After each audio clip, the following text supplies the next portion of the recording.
All right, new tonight, some of the world's top scientists say they're not going to wait for the government to disclose what it knows or doesn't know about UAPs. You may more commonly call them UFOs.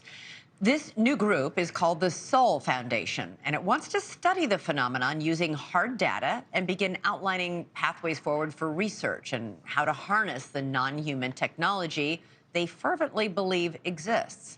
The group includes many familiar faces we've had on the show, like Dr. Avi Loeb, the Harvard professor who claims to have found proof of non-human technology at the bottom of the ocean, and Leslie Kean, the journalist who helped break the David Grush story. The group also includes the man we introduced you to last night, Tim Gallaudet. He is a former Navy admiral and scientist who believes there is a military UFO cover-up. Well, tonight we introduce you to the man who's leading this group, Dr. Garry Nolan. He talked exclusively with News Nation special correspondent Ross Coulthart.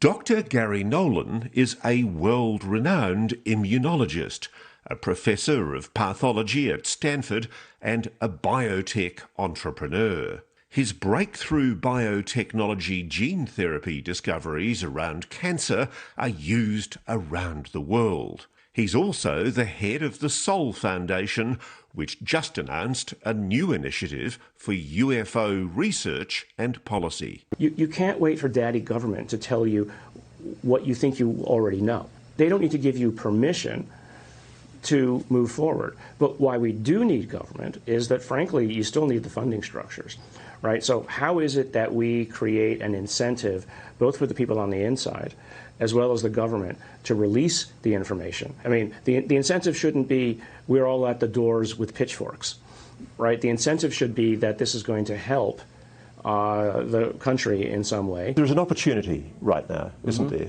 If they're real, what are the potentials for humanity that come out of that? I look at this and say, well, there's somebody smarter than us.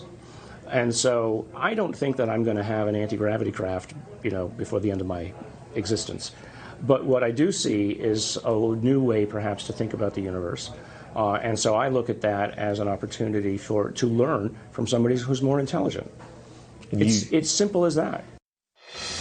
What really struck me about the Sol Foundation event that I felt very privileged to be a part of was that in the audience there were people from Defence Aerospace, people from certain three-letter agencies, people from a broad range of parts of government and private industry. And there was a willingness and an intention to start taking this phenomenon seriously. Science has decided that if the government's not going to do the work publicly, they are.